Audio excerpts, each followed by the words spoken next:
A friend of mine the other day was asking me to explain government debt to him. That is, why governments borrow money, what do they expect to happen, do they pay it back, what are the different kinds of debt, is it always a bad thing for government to be in debt? It just kind of, I guess, kind of a more meta take on the whole thing. Not so much how quantitative easing or direct borrowing or any of that stuff works, but what's kind of the stuff that happens that drives these various forces. And it's been on my mind a lot lately because I've been reading a number of biographies from the 19th century, and that was a very big deal in America at the time because the government was really trying to discover what its role in society was. Was it there just to be kind of a night watchman state and keep order and uphold law? Or could it be used as a measure of national economic development? Could it not just provide policing and military and foreign affairs, but could it also provide roads and canals and advanced education and all these other things for the betterment of society? And this was kind of one of the big ongoing issues between the Federalists, the Whigs, and the Republicans on one hand and the Democrats on the other as to what the role of government was, what were debt levels supposed to be, and taxation, and just a lot of questions like that. There's also the whole issue we're facing today where we've seen a couple different banks either go bankrupt or are on the verge of bankruptcy. And the US total debt just continues to rise, as has debt in all Western countries, as a result of COVID, and it's showing absolutely no signs of slowing. There are even countries like Japan where national debt, if you look at it, is something at like 300% of GDP, which I don't think it's ever even possible for them to pay it off at that rate. So let's just maybe take a step back and let's just talk about what debt is in general. So we're not going to get too much into the exact nature of economics, but basically debt is you borrow money for a specific purpose that you pay interest on as a rental fee, I guess you could say, for the person's money. That is, the person who's lending you money could be doing something else with the money, but they're not doing something else with the money. So you're paying them a fee so that you can use the money for something else, for a particular business. And what's implicit in any kind of borrowing is that the value you get from borrowing the money and using it for whatever purpose is greater than whatever you're going to be paying back, including the interest. And this can be in purely economical terms, like you can run a business and for every dollar you borrow to buy raw materials for your business, you're going to generate $2 of revenue. And so it's worth it to borrow the money to fund your business, as you'll be able to pay the debt back later with whatever the interest rate is, but you still come out ahead. There's also the issue of sometimes you just have to take money for life purposes, like you have to borrow money for a house, and it may not necessarily be the optimal time, but you just need a house because you want to start a family, or if you have a medical condition and you need to borrow money for a surgery. There's the whole concept of the time value of money, that sometimes having money at a specific time makes it worth more or worth less than what the actual dollar value is. So maybe some kind of common examples of debt is people who use their credit cards to buy groceries in advance of their payday. So they need the food or they're going to go hungry, and having the food now is worth whatever extra they're going to have to pay in interest later on so that they don't starve or they don't suffer from malnourishment. Or maybe they're betting on the fact that they'll be able to pay back the money before the interest comes due. So in that case, it's more valuable to have less money now than more money later. There's also the example I gave about borrowing money to finance your business. This is something that farmers often have to do because they often will get paid once a year when their harvest comes in. So for the rest of the year, they often will have to take out loans to buy the seeds and whatever else there is. And at the end of the year, when they sell their crops, they clear out their loans, and hopefully they make more money off of selling their crops than they lose by having to borrow money and pay interest on that money. And fundamentally, it more or less works the same way with governments. That is, governments borrow money because it's worth more for them to have the smaller amount of money now than a larger amount of money later. Or it could be that they have a more effective way of using it, wherein they expect to generate more revenue or more total value by investing that money in something, then they'll be paying an interest. There's also investing in not just economic things, but possible future matters like winning a war, or social matters like funding disaster relief, or something to that effect. The point is that in an ideal scenario, when government buys money, it's for a specific purpose that is better served by having cash now than by having cash later. So, some kind of the very basic examples of government debt that you especially see during the 19th century was to fund infrastructure projects. So, states or municipalities, or I guess I don't think the federal government really issued that many, but let's say you were the state government of Pennsylvania and you wanted to build a turnpike, what we would today would call a highway. And you wanted to fund this, but you didn't necessarily have the money in general revenue. You didn't want to directly raise taxes to pay for it. So what you would do is you would issue state bonds. And you issue a certain amount of bonds that are sold to the public, and you pay interest on those bonds, and the money you use from those bonds, that you raise from those bonds, is used to build the highway. Now, obviously, once the money's spent, it's gone, but you have the highway.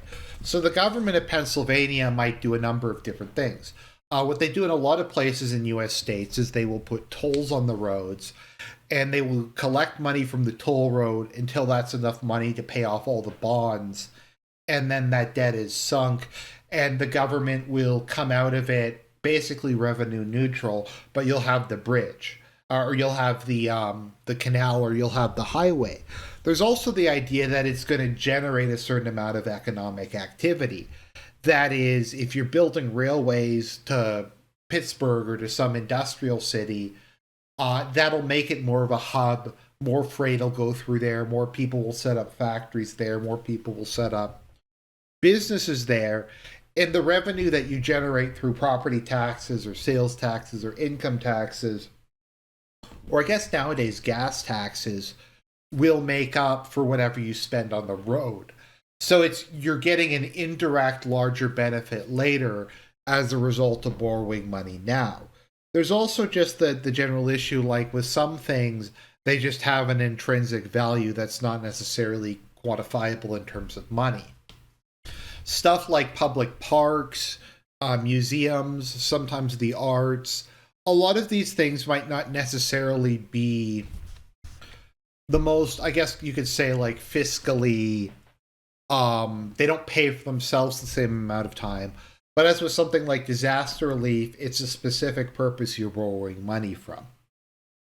And I guess the other biggest, probably before we even get into infrastructure projects, bonds and debt was very much used as a means to wage war. See, in the early modern period, and we really saw this during I think it was the 17th century, that was called the General Disaster, or the Century of Disaster. You had the nobility more or less giving up on, they didn't have to do any of their traditional duties, providing certain things for the people within their domain. And as a result of that, it was offloaded more and more to the central government. However, this is before we have things like modern income taxes or modern sales taxes. The taxation apparatus was not particularly good, and there was all these carve-outs and exemptions, and a lot of the nobility didn't pay taxes. Now, previously that wasn't as big a deal because they had to spend a bunch of money to upkeep their domains and to provide some basic services for the people within their domain. But now they're just basically making a similar amount of money off of their estates that they used to, but they don't have to pay it back at all, and they don't have to pay it upwards. So as a result of that, governments were often reliant upon borrowing money in order to finance general government, but especially in the case of a war. Now, war can be in many ways very profitable. It's extremely expensive, but if you can take enough stuff from your opponent or leave yourself in a good enough position or gain some kind of strategic or other benefit from it, then it can be very well worth borrowing money in order to finance said war. Probably the best example of this is the ultimate weapon or the super weapon that the British government had during the 19th and 18th centuries was not, well, it was the Navy, but more than that, it was the Bank of England. The British government had probably the most efficient government debt financing system in the world, wherein they issued bonds that I believe they were perpetual bonds that people could hold for any amount of time that were at 3%. Now, 3% is sounds like maybe a lot today, but or I guess not in the current environment, but other countries that didn't have as reliable a credit would have to pay like 10, 15, 20, 30% on loans. Whereas the United Kingdom's government was able to borrow basically as much money as they wanted at 3% interest rate. And that's because you had the full faith and credit of England. England did not default on its debt, so people were willing to accept a lower rate of return in exchange for that stability. You might have been able to get 20 to 30% on French government debt, but there was no guarantee that they would ever be able to pay it off.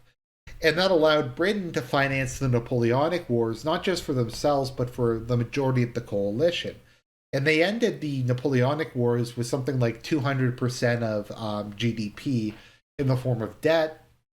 But because the financing system of the debt was so good, it didn't really matter nearly as much as you might think.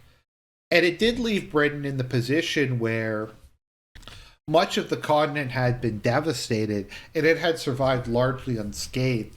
So it presented immense economic opportunities for Britain. It could grow its empire overseas. France, its arch nemesis, had been put down, seemingly for good. And it very much did seem that the whole thing paid off. And this brings us to another important thing when you're talking about government debt, is there is a big difference between domestic and foreign debt. So domestic debt is your typical bonds. This ranges from the savings bond your grandmother might have given you from college to the billions of dollars in US Treasury bonds that big investors hold. This debt is owned by citizens of your country, and the interest that you pay on that goes to citizens of your country. And this is not nearly as bad as foreign debt. You could even argue, in a sense, it can be a kind of a stimulus, because theoretically, especially if it's somebody like, once again, going back to the example, your grandmother gives you $10,000 in savings bonds. When you cash that in, the interest that you receive on that is going to be put back into the economy in some form, and then the government will get parts of it back through sales property and other taxes. Yes, it's costing the government money on the net whole, but the money's not going out of the economy. The interest is staying within the economy. And in the case of a country like Japan, the majority of its debt goes to Japanese bondholders. Now, also, from my understanding, Japan has an extremely low, so I think the Japanese currency is periodically in a deflationary period. So I think their interest rate is only like 1% or something on government bonds. So it's 200% or so of their GDP is bonds, but they're 1% bonds, and it's paid out mostly to big institutional investors in Japan. So it's not like a lot of the money is leaving the country. The issue is more when foreign countries own your debt, and then the interest from the debt is just paid out of the system. If America spends $10 billion or whatever to service its debt with China, that money leaves the US, it doesn't stay in the system, and it doesn't create any kind of further growth. And so that's kind of, I think, how you have to view it is governments, if they're behaving rationally, which they generally don't, and we'll get to that in a minute, money is borrowed for a specific purpose to support specific future gains. As kind of an interesting aside note, because on one hand you have Japan with just mounds of debt, on the other hand you have Norway. Now it's interesting because Norway does still have debt, which is kind of weird because Norway is probably the most fiscally responsible country on earth. So back in the day when Norway discovered that they had immense amounts of North Sea oil, the government decided that all the money from the oil would go into the Norwegian Sovereign Wealth Fund, which owns, I think it's something like 1% of the world's total stocks or something like that. And the Norwegian Sovereign Wealth Fund is something like $250,000 plus per person in Norway, which far outstrips the amount of debt per capita. So if the government of Norway wanted to, they could liquidate a small portion of the fund and then sell it to and then use it to pay off their debt. Yet they choose to pay to still have debt and to service that debt. And I think once again the idea is taking the borrowing the money, and I would imagine the Norwegian government gets very good interest rates because people know that they're good for it, and then investing it in something else is probably a wiser use of their of it than just not carrying any debt at all. And once again, this is the case with a lot of businesses, and why credit is so important in the business market. You want to hire more employees, you want to buy better machinery, you want to move your store to a nicer place, stuff like that. And this is rather similar with how government works. And one of the problems, though, is over time, finance has gotten more and more abstract. In the 19th century, if we look at what America would raise money for, it would be things like the Revolutionary War, the War of 1812, building canals, building roadways, that kind of thing. And then we start to get into, okay, so that is physical infrastructure. If you build a dam, if you build a nuclear power plant, if you build a coal plant, if you build something that has some tangible economic value, that is not very abstract at all. You're getting something for something. I think most people could understand it. I've studied public opinion a fair amount in the past. Generally speaking, if you ask people if they would be okay with a tax raise for more services, they don't really know what that means. If you ask them, for instance, if we raised your property taxes by 1%, but we built a subway station down the street, would you be okay with that? It'll go from like 20% support to like 60% support. So one of the issues is stuff has just gotten a lot more abstract. And so once we get into like what actually counts as an investment. So, for instance, do colonies count as an investment? If the if the British government had borrowed money to conquer Kenya or to colonize Australia or something, is that an investment? And in a lot of cases, yes, it would be because they would gain access to new markets, rare materials, etc. But in a lot of cases, it's a purely prideful thing, which is part of the reason Bismarck didn't even really want colonies initially, and the reason that Charles de Gaulle eventually stopped trying to hold on to any of them is they were just a massive drain on the treasury that were there so mostly for a prestige thing. And then you get into something like education. So, and this is one of kind of the big things, and it's gotten worse over time. Because initially the idea is like, okay, well, if we borrow money to help finance improvements to the education system, once again, it starts off very simple. Okay, we're going to borrow money, we're going to set up public schools, we're going to teach everybody to read. Obviously, going from like a 30% to like a 90% literacy rate results in immense gains in any economy. This has been proven time and time again throughout human history. So, like, that's pretty straightforward. And we could go a bit beyond that, maybe extending that into basic mathematics, maybe teaching your people some finance, maybe going beyond that, starting to set up vocational schools, technical schools, universities, colleges, and all that sort of thing. And a lot of people would say, yes, that is an investment. Yes, it's worthwhile to have institutions like MIT or University of Waterloo or some form of public school because the amount of gain that the government or in our society will get out of someone going to university and getting a better job and being more economically productive is worth the amount of money that we're going to have to borrow and the interest we pay on it to invest in them. And so this kind of brings us to, somewhat to Keynes, who felt that it wasn't you didn't necessarily just borrow or spend money for the sake of producing something. I mean, ideally you would produce something, but in the event of a depression or an economic downturn, the government can spend money to get the economy going. Monetary policy is very complicated, but basically the idea is nobody's working, no one's spending money on clothing or food or anything like that. If you pay people to build roads, well, you're going to get roads out of it, but then those people are taking home paychecks. They'll spend it in the local economy. I think everyone could follow that pretty well. The issue and why Keynesianism turned out to be a disaster is people forget the second half of what Keynes said.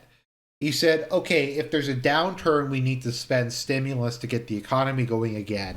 If there is an economic upturn, if there is prosperity, then you have to cut spending and pay off the debt that you incurred. The whole idea is the business cycle. When times are bad, you spend money in order to get the economy going again. When times are good, you don't need to spend the money, so you impose austerity. The issue is that governments in practice don't do that. Spending just kind of continues upward in a linear fashion, regardless of how the economy is going. I guess it increases linearly when it increases quadratically, I guess we could say, normally, and in a downturn, it increases exponentially. There's also been numerous times where they've kind of redefined what is a depression, what is a recession. The whole thing is very confusing. It's very popular to spend money on this and just kind of give money out to try to buy votes for the next election. Governments like to pump in some extra cash to get the economy running a bit better, so they can say highest job numbers or lowest unemployment or fastest GDP growth or something like that. And I think the biggest issue with modern government debt is it's just so abstract from anything real. I don't think the average person can really even grasp what it is. Like when you look at the US national debt of like 31 billion, $32 trillion, you're like, what is that? What was that money spent on? And like you can't even really explain it. A lot of that money goes to paying like civil servants or the various programs and stuff like that. But if you actually sit down and try to like figure out where it all goes, it's very complicated. If you look at government spending in the US, for instance, I believe the majority of the spending is from defense, Medicare, and Social Security. And pensions are a whole other thing that I don't think I'm going to get into because that's a whole other bag of worms. But the US government will borrow like $1 trillion and it'll just disappear into this hole and nobody knows where any of the money like actually went. And if you go and you start, and this is kind of like, and I hate to use kind of generic conservative talking points, but a problem the US has more so than a lot of countries. In Canada, for any piece of legislation to pass, it has to be read 3 times out loud. And this kind of puts a logical limit on how long something can be. It also ensures that the people voting on it at least have some idea what's in it. And the US, the bills that come will be like 2,000 pages. They'll be released like the day before people have to vote on them, and they aren't read out. And you can put literally anything in them. I think it was Obamacare was something like 2,000 pages long. It was released the day before it was voted on. And Nancy Pelosi famously said, you have to pass the bill so you can find out what's in it. And that kind of describes like you have to borrow the $1 trillion to find out where the money's going.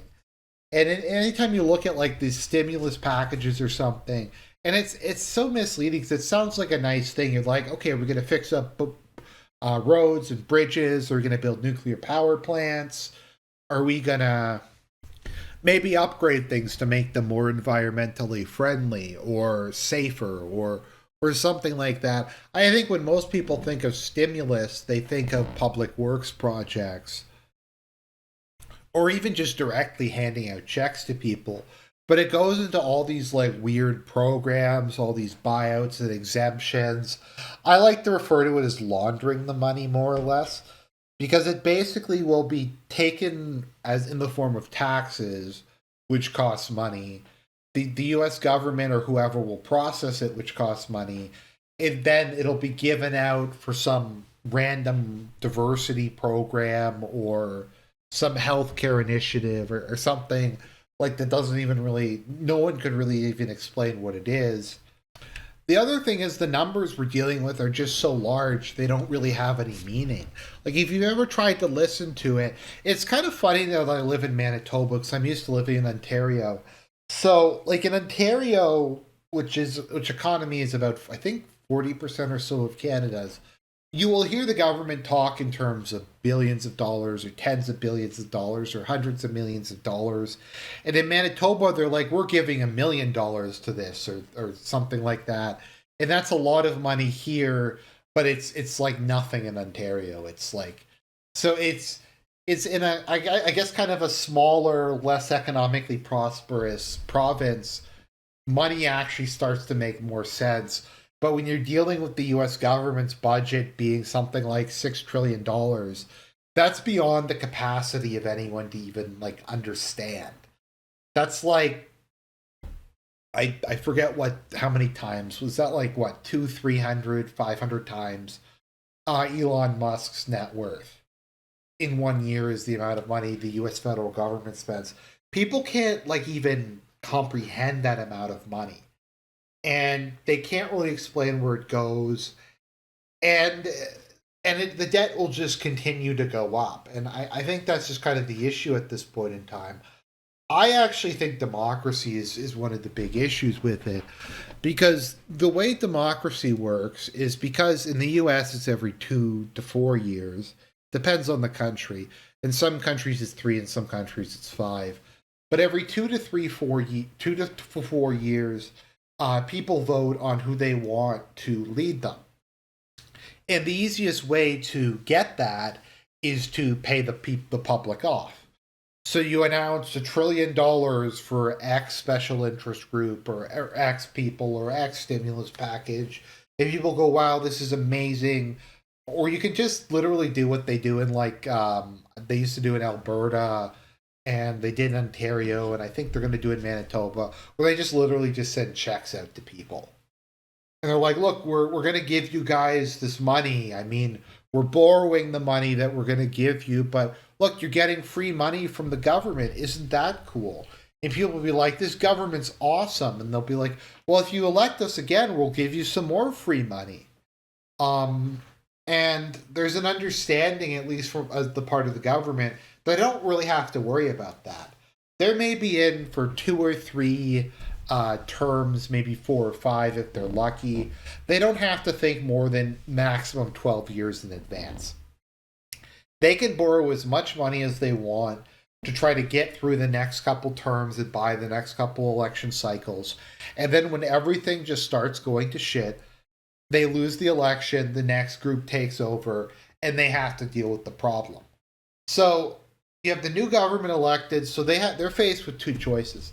They can act like responsible adults and try to rein the spending in, which will involve them firing people, withdrawing subsidies from a lot of worthy programs, and costing a lot of taxpayers money. Or they can keep the party going. They can borrow even more money to bribe the public even more than the previous administration did, and so on and so on. And you just get a scenario where everybody's trying to outdo each other in terms of how much that they can loot the public treasury to support their interest groups. And this is actually something I've changed my opinion over time.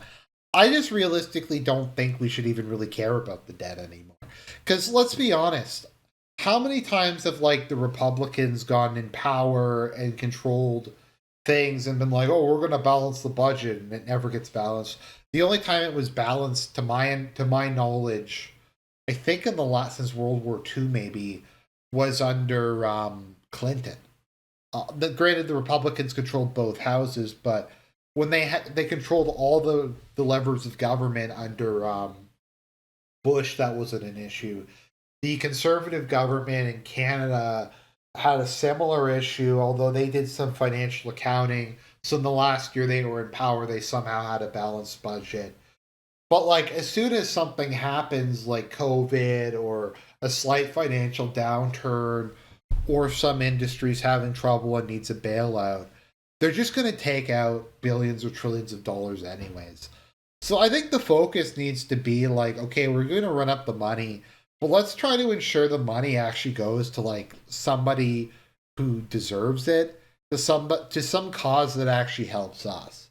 And that's why I've kind of come around a bit on stuff like subsidized daycare, maternity leave, stuff like that. Because at least if you have like an evangelical or a Catholic family who has like five kids, but that because of financial issues, the mother has to work. At least their lives are made easier because they'll have access to subsidized daycare, or at least like the Christian mother once again who has like five kids can take time off, pay paternity leave. And sure, immigrants are going to use it, but they're going to use it anyways. You might as well have something that does something for like your people or people like who share your values. Sometimes all you can really do is move the deck chairs around on the Titanic.